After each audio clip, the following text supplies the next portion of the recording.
नमस्कार मित्रांनो, मार्केट अपडेटमध्ये आपलं स्वागत आहे. आशा करतो आपण सगळे स्वस्त असाल. या आठवड्यामध्ये खूप काही घडामोडी घडलेल्या आहेत. शेअर मार्केटच्या संदर्भाने या ज्या काही घडामोडी आहेत तर याच्याकडे आपल्याला अतिशय गांभीर्याने पाहणं गरजेचं आहे. आणि ते गांभीर्याने पाहणं का गरजेचं आहे तर याविषयी आपण चर्चा करणार आहोत. आणि या आठवड्यात ज्या ज्या काही घडामोडी झालेल्या आहेत तर त्या घडामोडीमुळे येणाऱ्या काळामध्ये भारतीय शेअर मार्केटवरती त्याचा काय परिणाम होऊ शकतो याविषयी आपण चर्चा करणार आहोत. आणि आपल्याला कुठली काळजी घ्यायची आहे आणि आपल्याला कशा पद्धतीने पावलं टाकायची आहेत तर याच्या संदर्भात देखील आपण आज चर्चा करणार आहोत. तर मित्रांनो, सुरू करूया आजचा व्हिडिओ.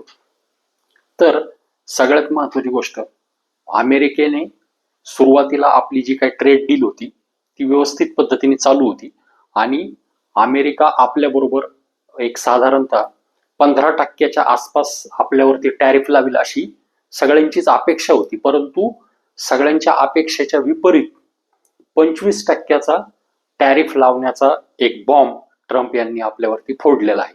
आणि त्याचबरोबर भारतावरती त्यांनी खूप सारी आगपाखड केलेली आहे की तुम्ही चायना बरोबर व्यापार करता, तुम्ही रशियाकडून तेल घेता आणि तुमची अर्थव्यवस्था आता गाळात जाईल, अशी बरेचसे त्यांनी विधानं केलेले आहेत.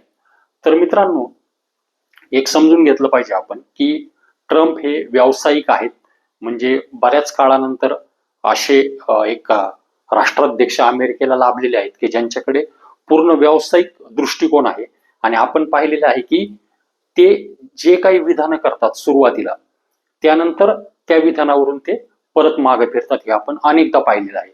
त्यामुळे त्यांनी 1 तारखेनंतर 25% टॅरिफ लावण्याचं सांगितलं होतं, परंतु परत एकदा त्या भूमिकेवरून ते फिरलेले आहेत आणि त्यांनी सांगितलं की नाही, अजून आठवडाभरानंतर हे टॅरिफ लावले जातील आणि प्लस पेनल्टी लावण्याची देखील ते गोष्टी करत आहेत. तर मित्रांनो, आपल्याला समजून घ्यायचं की आपल्या कुठल्या सेक्टरवरती याचा परिणाम होऊ शकतो. सगळ्यात महत्वाची गोष्ट, फार्मा सेक्टरमध्ये आपल्याला जी काही तेजी दिसत आहे तर फार्मा सेक्टरवरती टॅरिफ लावला जाणार नाही अशी सर्वसाधारण अपेक्षा आहे. कारण युरोपला देखील त्यांनी फार्मा सेक्टरवरती टॅरिफ लावलेला नाहीये. त्यामुळे आपण अशी अपेक्षा करूया की फार्मा सेक्टरवरती टॅरिफ लावला जाणार नाही. त्यामुळे फार्मा सेक्टर हे सध्या त्यामध्ये आपल्याला तेजी दिसून येत आहे. परंतु आपले जे काही मॅन्युफॅक्चरिंग जे हँडमेड आहेत किंवा जेम्स अँड ज्वेलरी ज्याचं जास्त एक्सपोर्ट होतं, सी फूड असतील, तर याच्यावरती मात्र जर हा टॅरिफ कंटिन्यू राहिला तर यावरती देखील आपल्या भारतीय मार्केटमध्ये परिणाम होऊ शकतो. आणि साधारणतः तज्ज्ञांच्या अंदाजानुसार खरोखर अशा प्रमाणात जर 25% टॅरिफ लावला तर आपल्या ओव्हरऑल जीडीपी मध्ये 0.5% घसरण ही होऊ शकते मित्रांनो. परंतु शक्यता कमी आहे. साधारणतः हा जो काही टॅरिफ आहे हा 20% आत यायला पाहिजे आणि आपली जी काही ट्रेड डील आहे तर ती सक्सेसफुल होण्याची आपण अपेक्षा करूया. तर मित्रांनो, मागचा जो काही आठवडा गेला तर हा आठवडा पूर्णतः टॅरिफवरतीच आपल्या मार्केटचा सगळा प्रभाव दिसून आलेला आहे. आता पाहूया अमेरिकन मार्केटमध्ये जी काही तेजी चालू होती कंटिन्युअसली, तर परत एकदा नॅसडॅक आणि डाव जोन्स मध्ये आपल्याला पडझड दिसून आलेली आहे. तर डाव जोन्स पेक्षा नॅसडॅक मध्ये जास्त पडझड आपल्याला दिसून आलेली आहे आणि S&P 500 मध्ये देखील आपल्याला पडझड ही दिसून आलेली आहे मित्रांनो.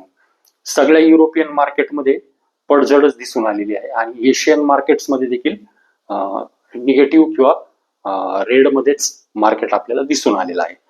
तर मित्रांनो, भारतीय मार्केटमध्ये जर आपण पाहिलं तर जो काही Nifty, bank Nifty, small cap किंवा मिड कॅपचे जर चार्ट अनालिसिस आपण जर केलं तर चार्ट अनालिसिस मध्ये असे संकेत दिसत आहेत की मार्केट कुठेतरी कमजोर होण्याच्या स्थितीमध्ये आहे.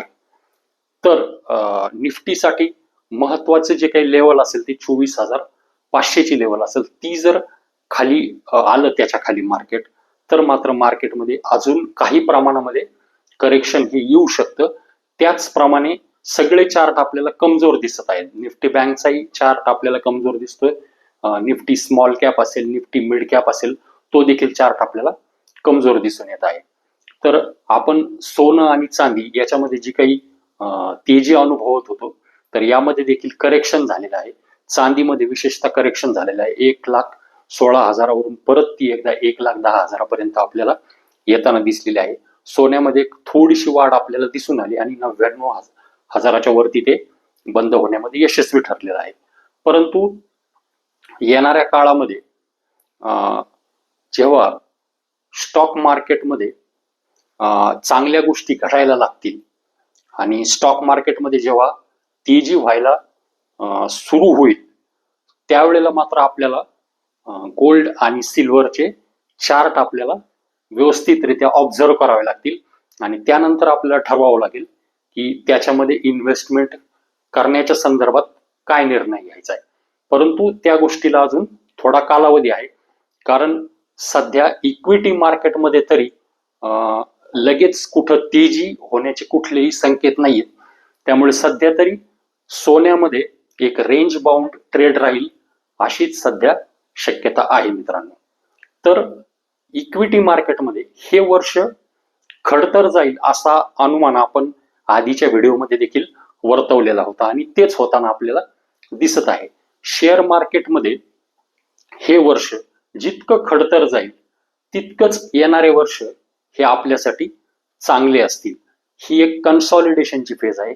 ही जितकी लांब राहील तितकीच येणारी पुढची फेज जी काही तेजीची राहील ती त्याच्याही पेक्षा खूप जास्त मोठी आणि चांगली राहील, कारण भारतीय इकॉनॉमी ही सातत्याने वाढ होणारी इकॉनॉमी आहे. तर मित्रांनो, आपल्याला इथे लक्षात घेतलं पाहिजे, या कन्सॉलिडेशनच्या फेजमध्ये आपल्याला चांगले शेअर शोधायचे आणि आपल्याला आपली इन्व्हेस्टमेंट चालू ठेवायची आहे.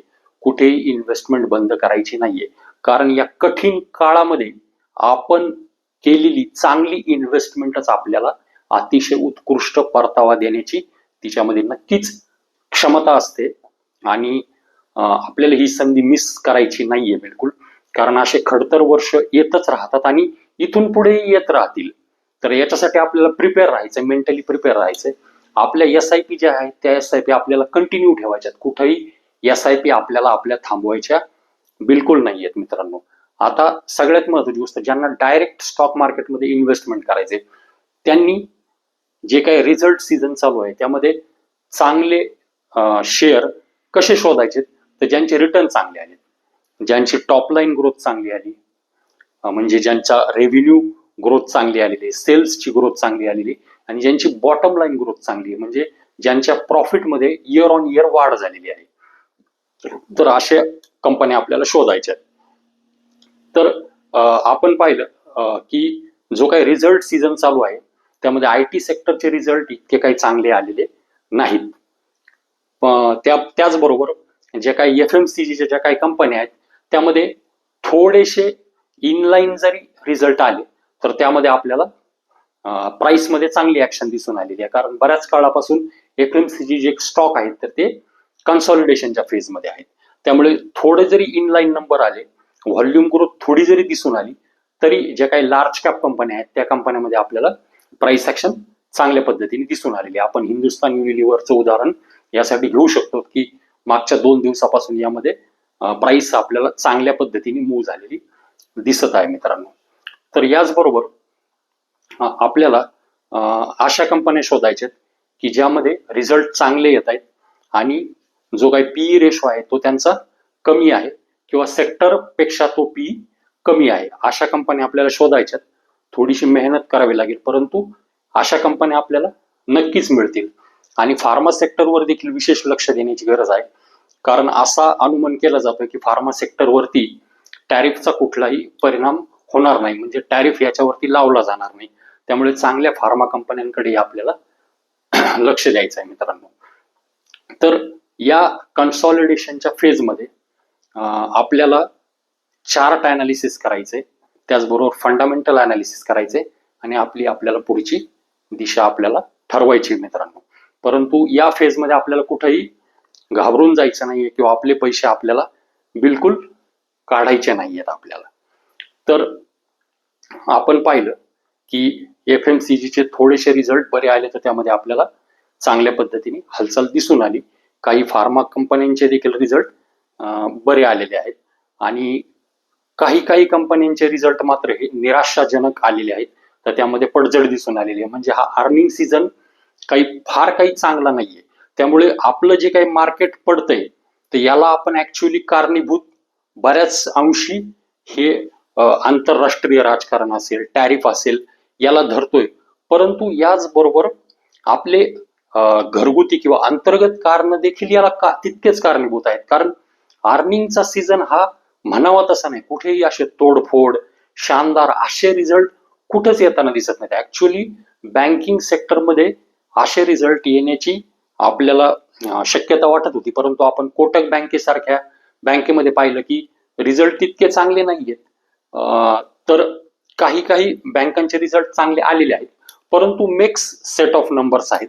त्यामुळे कुठेही तोडफोड आणि खूप चांगला अर्निंग सीझन गेलाय असं आपल्याला दिसत नाही. त्यामुळे आपले जे मार्केट आपलं पडतंय त्याला कुठेतरी घरगुती कारण देखील त्यामध्ये समाविष्ट आहेत. तर ही परिस्थिती नक्की बदलेल येणाऱ्या काळामध्ये, कारण मॉन्सून चांगला झालेला आहे. रुरल इकॉनॉमी मध्ये नक्कीच आपल्याला चांगली ग्रोथ दिसून येईल. त्यामुळे जे कन्झम्पशन सेक्टर आहे त्याला नक्कीच बूस्ट मिळेल आणि रेट कट इथून पुढे जसे जसे होत जातील तसे तसे NBFC कंपन्यांचे रिझल्ट देखील अजून चांगले येतील. त्यामुळे त्या सेक्टरमध्ये देखील आपल्याला ग्रोथ दिसेल आणि नक्कीच IT कंपन्यांचे रिझल्ट देखील काही कालावधीनंतर नक्कीच चांगले येतील. ऍक्च्युअली IT कंपन्यांच्या रिझल्ट पेक्षा देखील त्यांनी जो काही गायडन्स दिला तर तो गायडन्स निराशाजनक होता, निगेटिव्ह होता. त्यामुळे खरं तर प्राइसमध्ये जास्त करेक्शन आपल्याला दिसून आलं. येणाऱ्या काळामध्ये अशी अपेक्षा आहे की त्यांचा जो काही ग्रोथ गायडन्स आहे तर तो देखील त्या कंपन्या चांगल्या देतील. परंतु मिड कॅप IT कंपन्यांमध्ये काही काही कंपन्या अशा आहेत की ज्यामध्ये आपल्याला चांगली ग्रोथ आपल्याला दिसून येत आहे. तर मित्रांनो, आज आपण असा सगळा शेअर मार्केटचा उहापोह केलेला आहे. तर अशा पद्धतीने चांगल्या रिझल्टच्या ज्या काही कंपन्या आहेत त्या आपल्याला शोधायच्या आहेत आणि त्यामध्ये आपल्याला करेक्शन मध्ये एंट्री करायची आहे. आपल्याला लगेच हायेस्ट लेवलला जाऊन त्यामध्ये कुठेही एंट्री करायची नाहीये. आणि मित्रांनो, आपल्याला शेअर मार्केट बरोबर राहायचं आहे, कारण आपण जो काही हार्ड अर्न मनी मिळवतो तर त्या मनीला ग्रो करण्याची क्षमता नक्कीच FD मध्ये नाहीये. इन्फ्लेशन बीट करण्याची क्षमता त्याच्यामध्ये नाहीये.